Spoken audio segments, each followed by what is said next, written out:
अस्सलाम वालेकुम नाज़रीन, आज हम रमज़ान और डायबिटीज़ पे बात करेंगे। हालांकि रमज़ान में अभी पूरा महीना बाकी है, लेकिन आज ये वीडियो आपके सामने लाने की वजह ये है कि मैं ये चाहता था कि आप लोगों को ये अंदाज़ा हो कि रमज़ान अगर हमें डायबिटीज़ है और हम रमज़ान में रोज़े रखना चाह रहे हैं तो उसकी तैयारी कम से कम 1 महीने पहले से शुरू हो जानी चाहिए। और उसकी वजह मैं आपको बताता हूँ। जब हम वीडियो पर बात करेंगे तो आपको अंदाज़ा हो जाएगा कि किन लोगों के लिए ये प्लानिंग बड़ी ज़रूरी होती है। हम 4-5 चीज़ों पे आज बात करेंगे। नंबर 1, डायबिटीज़ होते हुए कौन-कौन रोज़ा रख सकता है और किसको नहीं रखना चाहिए। जब हम रोज़ा रख रहे हों तो उससे पहले हमें क्या-क्या प्रिपरेशन करनी चाहिए और हमारी दवाओं में एडजस्टमेंट कैसे होनी चाहिए। फिर रोज़े में हमें किस तरह का खाना-पीना खाना चाहिए। इफ्तार और सहरी पे हमारी शुगर रमज़ान में रोज़ों में किस हद तक हमें मॉनिटर करनी है और वो कितनी रहनी चाहिए, और रमज़ान में वर्जिश या एक्सरसाइज करना किस वक्त मौजू है, उसका क्या तरीका है। तो आइए हम पहले बात करते हैं कि रोज़े कौन-कौन ज़ियाबितीज़ का मरीज़ रख सकता है। Type 1 diabetic generally as a rule रोज़े नहीं रख सकते, उन्हें हम मना कर देते हैं। उसकी वजह ये है कि हम ये चाहते हैं कि रमज़ान में जब हम रोज़े रखें तो हम सेहत के साथ रखें, ना हमारी शुगर हाई हो और उसका नुकसान उठाएँ, और ना हमारी शुगर लो हो जिससे तबीयत पे भी बुरा असर पड़े और रोज़ा भी तोड़ना पड़े। Type 1 diabetic bye it's nature उसमें शुगर बड़ी फ्लक्चुएट कर रही होती है, कभी बढ़ रही होती है, कभी गिर रही होती है, बड़ा कॉमन है उसमें। और बार-बार पेशेंट को अपना खाना-पीना, अपनी इंसुलिन, अपनी दवा एडजस्ट करनी पड़ती है। तो टाइप 1 डायबिटिक्स के लिए रोज़ा रखना मुश्किल हो जाता है। सिवाय कुछ टाइप 1 डायबिटिक्स के जो कि रोज़ा रख सकते हैं। दुनिया में इस पे काफ़ी रिसर्च भी हुई है और हमें पता चला है कि बहुत सारे टाइप 1 पेशेंट ऐसे हैं जो रोज़ा रख सकते हैं। लेकिन उसमें कुछ शराइत हैं। कौन टाइप 1 डायबिटिक पेशेंट रोज़ा रख सकते हैं? नंबर 1, एक तो वो हेल्दी हों, अदरवाइज़ फिज़िकली हेल्दी हों, उन्हें कोई और बीमारी ना हो, दिल की, गुर्दों की ऐसी कोई बीमारी ना हो। मेंटली फिट हों और उन्हें पता हो कि हमारी शुगर किस तरह बिहेव करती है, शुगर ऊपर-नीचे जाती है टाइप 1 डायबिटिक की, उन्हें हर चीज़ का अंदाज़ा हो कि हमारी शुगर बिहेव कैसे करती है और हमने क्या फ़ौरन करेक्टिव एक्शन कब लेने हैं। नंबर 3, उनकी शुगर कंट्रोल में होना बड़ा ज़रूरी है। हाई लो के साथ हम रोज़े नहीं रख सकते। तो वो टाइप 1 डायबिटिक जिनकी ये शराइत पूरी होती है और उनकी शुगर अच्छी कंट्रोल में है और उनकी शुगर बाय नेचर बहुत ज़्यादा ऊपर-नीचे वेरी नहीं कर रही होती, वो रोज़े रखने का ट्रायल अपनी डॉक्टर के सुपरविज़न के साथ कर सकते हैं। उस पे भी कुछ शराइत होती हैं। वो ये है कि ये सारी चीज़ें पूरी करने के बाद हम पेशेंट्स को पैरामीटर्स बताते हैं कि अगर आपकी तबीयत ऐसी लगे या आपकी शुगर इस लेवल तक पहुँचने लगे, ड्रॉप होने की सूरत नज़र आने लगे, तो आप फ़ौरन रोज़ा तोड़ देंगे। अल्लाह ने उसकी इजाज़त भी दी है। लेकिन इस तरह हम रोज़ा ट्राई कर सकते हैं टाइप 1 डायबिटिक्स। वो टाइप 1 डायबिटिक जो ये सुन रहे हैं वो खुद से खुदारा रोज़ा ना रखें, अपने डॉक्टर से मिलें, तो उनसे मशवरा करें और देखें क्या आप रोज़ा रख सकते हैं कि नहीं। ज़्यादातर नहीं रख सकते, एज़ अ रूल एक्सेप्शंस में रख सकते हैं। टाइप 2 डायबिटिक के वो पेशेंट जो कि कुछ पेशेंट्स इंसुलिन पे होते हैं, कुछ दवाओं पे होते हैं, कुछ इंसुलिन और दवाओं दोनों पे होते हैं। तो टाइप 2 डायबिटीज़ के वो पेशेंट जो इंसुलिन पे हैं, चाहे दवाओं पे साथ हैं या नहीं, वो उनमें से भी ज़्यादातर पेशेंट रोज़ा रख सकते हैं।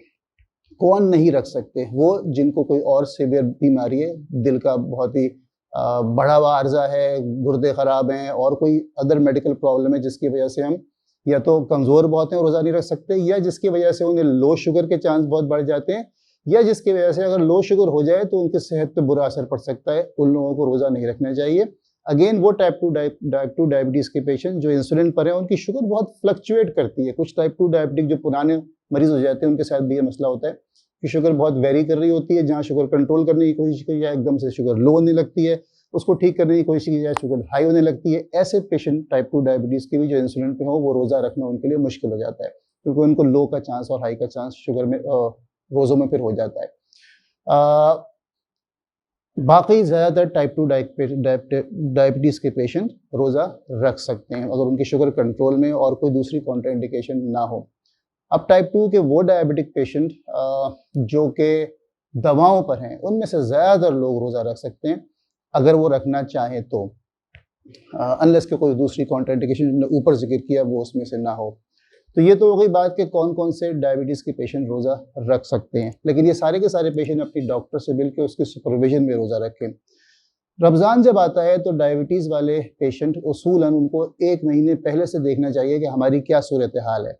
अब हम बात करते हैं कि वो कौन से डायबिटीज़ के पेशेंट हैं जिनको रमज़ान से कम महीना पहले डॉक्टर के पास जाके चीज़ें डिस्कस करनी चाहिए। कौन से ऐसे हैं जो किसी वक़्त भी जा सकते हैं, कौन से ऐसे हैं जिनको जाने की ज़रूरत ही नहीं है।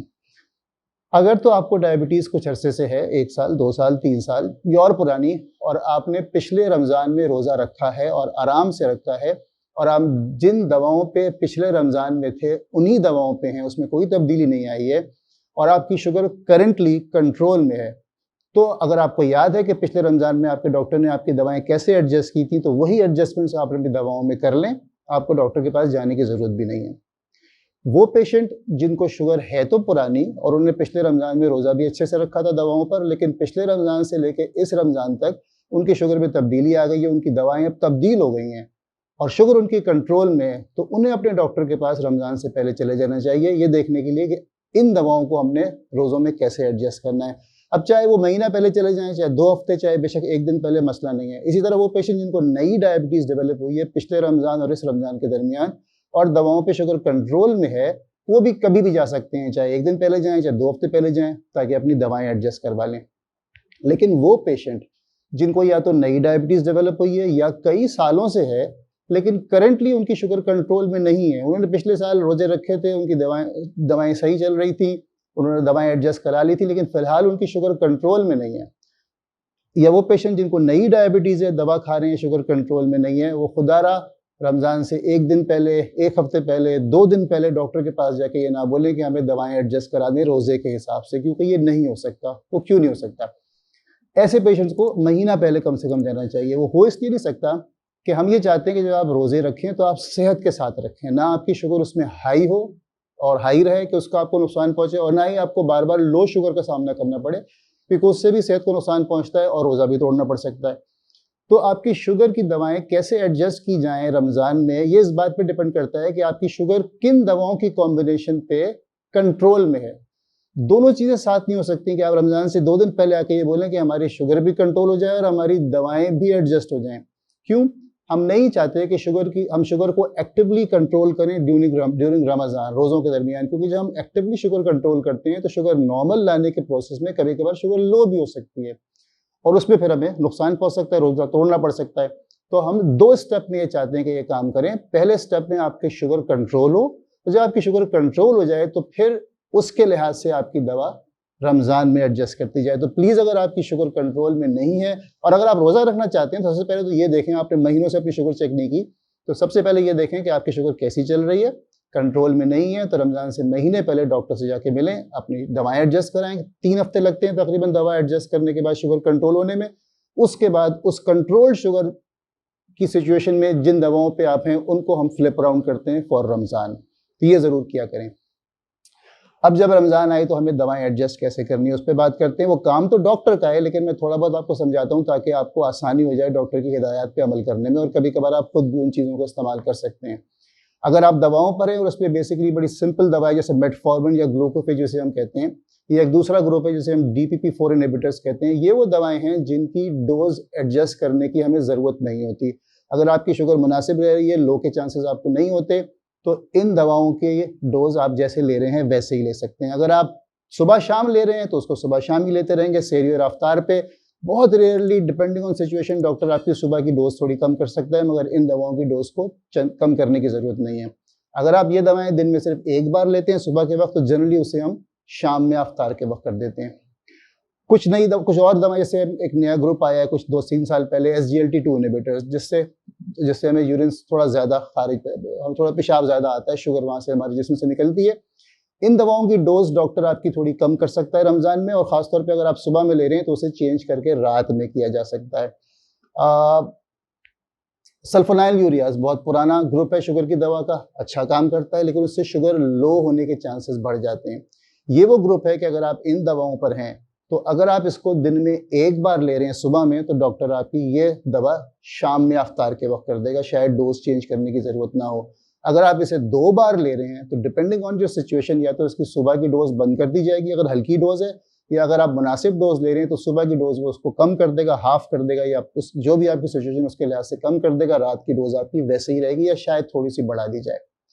अगर आप इंसुलिन पर हैं, सपोज़ आप इंसुलिन कई तरह की होती हैं, अगर आप बेसल इंसुलिन पर हैं, बेसल इंसुलिन वो इंसुलिन जो हम दिन में एक बार लेते हैं अपनी फास्टिंग शुगर कंट्रोल करने के लिए, वो अगर आप सुबह में लेते हैं तो उसकी टाइमिंग रात में तब्दील कर दी जाएगी। अगर आप रात में लेते हैं तो वो रात में ही रहेगी, सिर्फ उसकी डोज तकरीबन 20, 25, 30% again depending on your particular situation कम कर दी जाएगी, ताकि शुरू के 2-4 रोज़ों में आपकी शुगर असर से मगरिब फास्टिंग स्टेट में लो ना हो, और फिर उसकी डोज एडजस्ट की जा सकती है। अगर आप मिक्स इंसुलिन पे हैं, मिक्स 30, मिक्स 50, जिसे हम सुबह शाम लेते हैं, या आप जिसे हम बेजल बोलस कहते हैं, इस कॉम्प्लिकेटेड इंसुलिन रेजिमेंट पर हैं, तो वो डिपेंड करता है कि आपकी क्या सूरत हाल है। उसमें जनरली आपकी सुबह की डोज कम कर दी जाती है, उसे 50% या 60% पे कर दिया जाता है, depending again on your situation. रात की डोज वैसे ही रहती है या थोड़ी सी बढ़ा दी जाती है। शुरू के दिनों में हम एहतियात करते हैं, थोड़ा सा शुगर इंसुलिन सुबह की कमी रखते हैं, फिर डिपेंडिंग ऑन योर सिचुएशन उसे बढ़ाया जा सकता है। अब हम देखते हैं कि आपको ये एडजस्टमेंट जब हम रमज़ान शुरू कर दिया, हमने दवाएं एडजस्ट करके शुरू की, तो फिर क्या शुगर को वैसी छोड़ दे जैसी है? नहीं, आपने शुरू के कुछ दिनों में बहुत ज़्यादा क्लोज मॉनिटरिंग रखनी है शुगर की, ताकि आपने जो दवा की एडजस्टमेंट की है रमज़ान से शुरू होते ही, वो सही काम कर भी रही है कि नहीं, आपकी शुगर हाई तो नहीं रह रही है, आपकी शुगर लो होने का चांस तो नहीं है। तो 2-4 वक्त बड़ा ज़रूरी है कि उस वक्त आप अपनी शुगर मॉनिटर करें। अफ्तार के 2 घंटे बाद, रात के खाने के 2 घंटे बाद, सहरी के वक्त देख लें कैसी है। सहरी के 2 घंटे बाद अगर जागे में हैं तो चेक ज़रूर कर लें, वो फ़ायदेमंद होता है, लेकिन बहुत से लोग उस वक्त नहीं चेक करते। ज़ोहर के वक्त देख लें, असर के वक्त देख लें, टू मेक श्योर कि आपकी शुगर उस वक्त हाई तो नहीं है और लो भी नहीं है, क्योंकि हम नहीं चाहते कि आपकी शुगर ना ही हाई हो और ना ही लो हो, बल्कि आप आराम से अच्छा सेहतमंद रोज़ा रख सकें।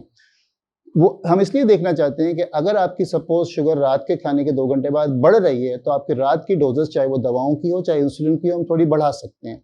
अगर आपकी शुगर ज़ोहर के वक्त या असर के वक्त हाई साइड पर है, तो आपकी सुबह की डोज या सुबह की दवा की डोज या इंसुलिन की डोज बढ़ाई जा सकती है, ताकि हाई ना रहे। अगर आपकी ज़ोहर के वक्त की शुगर या असर के वक्त की शुगर लो साइड पे जा रही है, तो सुबह की दवा की डोज या सुबह की इंसुलिन की डोज फिर कम की जा सकती है, ताकि आपको शुगर लो ना हो। हम चाहते हैं जनरली कि ज़ोहर के वक्त आपकी शुगर से कोई 120, 25, 30, 40 तक रहे, खैर है। असर के वक्त, असर और मगरिब के दरमियान जब रोज़ा खुलने का टाइम होता है और हम मैक्सिमम फास्टिंग स्टेट में होते हैं, हमारी ख्वाहिश ये होती है कि आपकी शुगर 90-100 से ऊपर ही हो। 90 और 80 से अगर कम होती है, तो इस बात का रिस्क बढ़ जाता है कि आपकी शुगर एकदम से ड्रॉप ना हो जाए। तो अगर आपकी शुगर असर मगरिब के दरमियान रोज़ा खोलने से थोड़ा सा पहले 90 से नीचे है, तो या तो अगर आपके डॉक्टर ने समझाया हुआ है तो उस तरह, या डॉक्टर से रुजू करके अपनी दवाएं थोड़ी सी एडजस्ट करा लें। और अगेन इसी तरह अगर 120-25 से हाई है, तो आपकी डोज एडजस्ट होने की ज़रूरत है, ताकि ना लो का शिकार हो हम और ना ही शुगर को हाई रखें रमज़ान में। अब हम ये देखते हैं कि हमने रमज़ान में खाना पीना कैसे है सहरी और अफ्तार के वक्त, ताकि हम सेहतमंद रोज़ा रख सकें। अफ्तार अक्सर औक़ात हमारे यहाँ बहुत ही ज़बरदस्त होता है, उसमें मीठी चीज़ें भी होती हैं, तरह तरह के खाने की चीज़ें होती हैं, तली हुई चीज़ें भी होती हैं, और हम बहुत ही अनहेल्दी अफ्तार खाते हैं और अनहेल्दी रमज़ान गुजारते हैं। डायबिटीज़ के पेशेंट अनफॉर्चुनेटली ये नहीं कर सकते, उन्हें बड़ा ख्याल रखना है, क्योंकि उनकी शुगर अगर बढ़ गई तो रोज़े की वजह से हम अपने जिस्म के साथ ज़्यादती ना करें। तो अफ्तार हमने हल्का रखना है। आप बेशक एक मुट्ठी फल मिक्स करके खा लें, कोई एक फल खा लें या मिक्स करके खा लें, जूस नहीं लें, जूस से शुगर आपकी एकदम से बढ़ेगी। खजूर एक खा लें, कोई बात नहीं, एक से ज़्यादा ना खाएं, खजूर में बहुत शुगर होती है। तली हुई चीज़ें कम से कम रखें, ताकि आपका पेट भारी ना हो। ज़्यादातर तली हुई चीज़ों में उन्हीं चीज़ों से बना होता है जिनमें इन द एंड कार्ब्स हमें मिलते हैं, तो उससे शुगर बढ़ती है। अगर आप प्रॉपर खाना खाना चाह रहे हैं अफ्तार के साथ, तो फिर बड़ा ही हल्का अफ्तार रखें। किसी खजूर से रोज़ा खोल लें, कोई थोड़ी सी चीज़ खा लें, नमाज़ पढ़ के फिर आप मुनासिब खाना, वो नॉर्मल एहतियात जो हम खानों में वैसे ही कर रहे होते हैं, उस तरह का खाना खा लें। अगर आप चाहते हैं कि नहीं आप अफ्तार ज़रा अच्छा करें, रमज़ान को भी एंजॉय करें, तो फिर ठीक है, आप हल्का-फुल्का अफ्तार करें, थोड़ा सा फल, थोड़े से सलाद, एक आध कोई तली हुई चीज़ जो रमज़ान में लोग खाना चाहते हैं वो खाई, नमाज़ पढ़ी, थोड़ा गैप दिया और फिर लाइट खाना खा लिया। सहरी में हमने क्या करना है? सहरी में हमने मुनासिब खाना खाना है, क्योंकि आपने सारा दिन चलना है, आपके सिस्टम में दवा भी होगी, इंसुलिन भी होगी, तो हम ये चाहते हैं कि आपकी शुगर लो भी ना रहे। तो हमने मुनासिब खाना खाना है। कैसा? हाई फाइबर वाला। जैसे आप रोटी खाएं तो चक्की के आटे की रोटी, या उसमें भूसी या चोकर मिला हो, या जौ की रोटी खाएं। मुनासिब ग़िज़ा खाएं, घर में बने हुए किसी भी सालन के साथ, चाहे वो गोश्त हो, चाहे वो सब्जियां हो, चाहे वो अंडे के साथ हो, आप मुनासिब ग़िज़ा खाएं। ओवर ईट ना करें, मुनासिब खाएं। आप दूध भी पी सकते हैं, आप दही भी ले सकते हैं, ऑब्वियसली जूस वगैरह ना पिएं, मुनासिब पानी पिएं। ऐसा खाना हमने खाना है कि जो हमारे आंतों में थोड़ी देर चलता रहे और आहिस्ता आहिस्ता हमें एनर्जी भी देता रहे और शुगर भी देता रहे। इतनी सी मेन बातें हैं। एक्सरसाइज हम वॉक, क्योंकि एक इंटीग्रल पार्ट है डायबिटीज़ की मैनेजमेंट का, तो रमज़ान में हम एक्सरसाइज किस वक्त करें या वॉक किस वक्त करें। 3 वक्त हमें मिल सकता है जिनमें हमें चूज़ करना होता है। एक तो अक्सर लोग कहते हैं यार हम सेहरी के बाद ये उठे हैं तो हम वॉक कर लें। रोज़े ख़त्म होने से पहले यानी इफ्तार से पहले का टाइम और रात का टाइम। जो सुबह का टाइम है वो जनरली हम नहीं चाहते कि आप वॉक करें। उसकी वजह क्या है? वजह ये है कि हम ऑब्वियसली ब्रिस्क वॉक चाहिए होती है। अगर आपने ज़्यादा तेज़ चले, आपको पसीना आया, आप रिलेटिवली डिहाइड्रेटेड हो गए तो सारा दिन बुरा गुज़रेगा, कमज़ोर गुज़रेगा, डिहाइड्रेटेड रहेंगे, सेहत के लिए भी अच्छा नहीं है। दूसरा ये कि उस वक़्त अगर आपकी शुगर किसी वजह से कम हो गई एक्सरसाइज़ के फ़ौरन बाद, तो ऑब्वियसली रोज़ा तो ना तोड़ना पड़ सकता है, दिन बुरा गुज़रेगा, रोज़ा ख़राब होगा। तो बेहतर तो नहीं है कि हम सुबह के वक़्त वॉक करें। जो सेकंड बेहतर टाइम है वॉक का वो है रोज़ा खोलने से फ़ौरन पहले, असर मगरिब के दरमियान। बहुत से लोग उस वक़्त भी नहीं वॉक कर सकते, कमज़ोरी लग रही होती है लोगों को, शुगर भी थोड़ा लो साइड पे हो सकती है। लेकिन बहुत से लोग जो अदरवाइज़ सेहतमंद हैं और ये वॉक अक्सर करते रहते हैं, वो वही वक़्त प्रेफ़र करते हैं शाम का। तो अगर आपका एनर्जी लेवल अच्छा है, तो आप वॉक करना उस वक़्त ट्राई कर सकते हैं। ये सेफ़ इसलिए है कि उस वक़्त पसीना भी आया, डिहाइड्रेशन भी हुई तो फ़ौरन रोज़ा खुलने वाला है, शुगर हल्की-फुल्की लो साइड पे गई, रोज़ा खुलने वाला है। तो ये रिलेटिवली सेफ़ टाइम है। और आई थिंक सबसे बेहतर टाइम रात का है कि जब आपने रात का खाना खा लिया हो और आपको 2 ढाई घंटे गुज़र चुके हों, तो रात सोने से पहले आप आधा घंटा 40 मिनट वॉक करें। ये सेफ़ टाइम है, मौसम भी मुनासिब होता है, पसीना आएगा तो आप पानी पी लेंगे, शुगर अगर हल्की-सी लो होगी तो अगर होती है तो आप कुछ खा सकते हैं रोज़ा तोड़े बगैर। तो ये सबसे बेहतर टाइम है रमज़ान में, रोज़ों में वॉक करने का। उम्मीद है ये सारी बातें मिला के आपको ये रमज़ान बेहतर तरीके से गुज़ारने का एक मौका देगा। अगली वीडियो तक के लिए इजाज़त दीजिए। अल्लाह हाफ़िज़।